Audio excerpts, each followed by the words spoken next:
இந்த பட்ஜெட்டில் பார்த்தீங்கன்னா ஜவுளித்துறைகளோட எதிர்பார்ப்புகள் அதிகமாக இருக்குது தமிழ்நாட்டில். ஏன்னா ஜவுளித்துறையில் முக்கியமே பார்த்தீங்கன்னா சாயக்கழிவு நீர் பிரச்சனை தான். தமிழ்நாட்டில் வந்து மக்களுக்கு பாதிப்பு இல்லாத வகையில் சாயக்கழிவு நீரை சுத்திகரித்து பண்ணி அதை வந்து பொது சுத்திகரிப்பு நிலையமோ இல்லை ஜெட்எல்டியோ போட்டு அரசு ஒரு 1500 கோடி ரூபா திட்டத்தில் வந்து இது மேம்படுத்துறதுக்கு ஒரு உறுதியான வார்த்தைகள் நாங்கள் எதிர்பார்க்குறோம். ஏன்னா ஒரு நாளைக்கு 2 கோடி மீட்டர் வந்து துணி இங்கே வந்து உற்பத்தி செஞ்சு காடா துணி வந்து நார்த்துக்கு வந்து 2500 கிலோமீட்டருக்கு மேலே போய் அங்கே டைப் பண்ணி இங்கே விற்பனைக்கு வருது. இதனால வந்து தமிழ்நாட்டோட பொருளாதாரம் சுழற்சியே தடைபட்டு போகுது. இந்த ஈரோடு மாநகரத்தில் அதிகமான ஜிஎஸ்டி செலுத்தக்கூடிய ஒரு நகரம். இன்கம் டேக்ஸ் மற்ற எல்லாவற்றையும் தொழில் வளர்ச்சியிலும் முன்னோடியாக இருக்கின்றோம். ஜிடிபி குரோத்திலும் அதிகமான வளர்ச்சியை ஈரோடு தான் கொடுத்து கொண்டிருக்கிறது. இது புள்ளி விவரங்கள் கூறுகின்றன. அந்த அளவுக்கு வளர்ந்து கொண்டிருக்கிற இந்த ஈரோட்டிற்கு ஒரு மிகப்பெரிய ட்ரேடு சென்டர் ஒன்று சென்னையில் நந்தனத்தில் எப்படி அரசு கட்டி கொடுத்திருக்கிறது இடமொதுக்கி, அது மாதிரி ஈரோட்டில் இடமொதுக்கி ஒரு ட்ரேடு சென்டரை அமைத்து கொடுக்குமாறு நாங்கள் அரசிடம் பட்ஜெட்டில் கேட்டிருக்கின்றோம். அது நிதி ஒதுக்க வேண்டும். அமைச்சர்களிடம் அதை கோரிக்கையாக வைத்திருக்கின்றோம். மேட்டூர் ரோட்டில் இருக்கக்கூடிய பாலம் அது நிறைவிடாமல் இருக்கின்றது. அதே போல மாவட்ட ஆட்சியர் அலுவலகத்திலிருந்து திண்டல் வரை செல்கின்ற சாலையிலே ஒரு மேம்பட்ட பாலம் அமைத்தால் போக்குவரத்து இடையூறை குறைக்க முடியும்.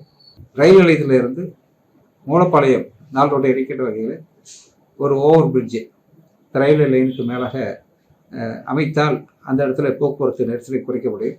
இதற்குரிய அனுமதி ரயில்வே வழங்கியிருக்கிறது என்ற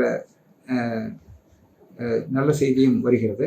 ஆகவே அதை பயன்படுத்தி அந்த இடத்துல ஒரு மேம்பாலம் அமைத்தோமானால் அது ஈரோடுடைய போக்குவரத்துக்கு ஏதுவாக இருக்கும்.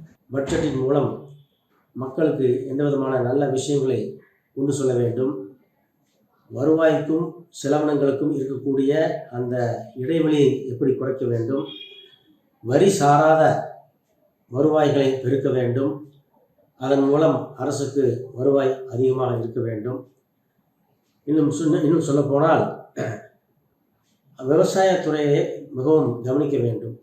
ஏனென்றால் விவசாயிகளுடைய விளைபொருளுக்கு நல்ல விலை எப்பொழுதுமே கிடைப்பதில்லை. அதனை அரசு இந்த பட்ஜெட்டில் உறுதி செய்ய வேண்டும். இப்போ கால்நடை பாசனத்துக்கு ஒரு 15 கிலோமீட்டர் கான்கிரீட் போடப்பட்டிருக்குது. மீதி இன்னும் 75 கிலோமீட்டர் இருக்குது. மொத்தம் 90 கிலோமீட்டர் நீளம்.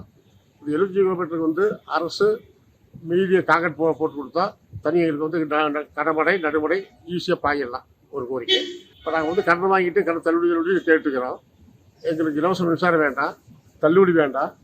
சாமிநாதன் கமிட்டி என்ன ஒரு பரிந்துரை பண்ணாங்களோ அந்த அடிப்படையை எங்களுக்கு இப்போ கொடுத்தோம்னா நாங்கள் கடன் கட்டிக்குவோம். ஆனால் வந்து சாமிநாதனுடைய கமிட்டி வந்து பரிந்துரை என்ப அடிப்படையில் எங்களுக்கு வந்து விலை நிர்ணயம் செய்ய வேண்டும். அனைத்து விவசாய விளைபொருட்களுக்கும் வந்து அடிப்படை ஆதார விலை கட்டாயம் நிர்ணயிக்கப்பட வேண்டும். அது இந்த பட்ஜெட்டில் வந்து நாங்கள் எதிர்பார்க்குறோம்.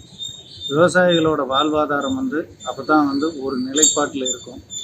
இந்த ஆண்டு என்னென்ன விவசாயங்கள் வந்து பண்ணலாம், பருவ சூழ்நிலை, மழை அளவு, இதுக்கேற்ற மாதிரி வந்து முன்கூட்டியே அறிவிச்சிட்றாங்க. அது மாதிரி வந்து நம்மளுக்கும் வந்து நவீன முறையில் வந்து விவசாய விளைவிப்பு அறிவிப்பு வந்து வழங்கணும் அப்படிங்கிறத கேட்டுக்கிறோம். ஸ்கீம் சொல்லியிருக்காங்க. 2500 ரூபா கொடுக்குறேன்னு சொல்லியிருக்காங்க. ஒரு 6 சிலிண்டர் கொடுக்குறேன்னு சொல்லியிருக்காங்க. 8 கிராம் தங்கம் கொடுக்குறேன்னு சொல்லியிருக்காங்க. இந்த மாதிரி நிறைய முக்கியமான நிறைவேற்ற வேண்டிய ஸ்கீம்ஸ் இருக்கு.